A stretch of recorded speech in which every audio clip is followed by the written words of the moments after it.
Hey guys, in this video, I'm going to show you how to fix Galaxy of Heroes error code 3.0. So first of all, you need to make sure you're running the latest version of the app. Open up Play Store app on your device, and then tap on this search icon at the top of the screen. Then search for the app, and if you see this update button right next to the app name, simply tap on it to make sure you're running the latest version of the app.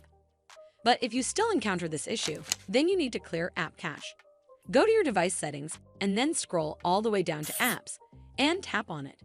From here, search for the app and then tap on it.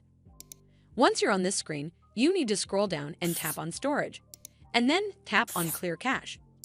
Clearing app cache should fix the issue, but if it doesn't, then you need to completely reinstall the app. Follow the on-screen instructions to navigate all the way to this app page. Once you're on this screen, you need to tap uninstall at the bottom and then tap OK to confirm. Once it's uninstalled, simply head back to the Play Store app and then search for the app in the search bar at the top. Over here, click on this button right next to the app name to install it back on your device.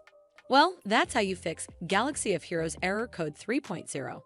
I hope you found this video helpful, and if you did, make sure you give it a thumbs up to see more videos like this, and don't forget to hit that subscribe button. We'll see you in the next one.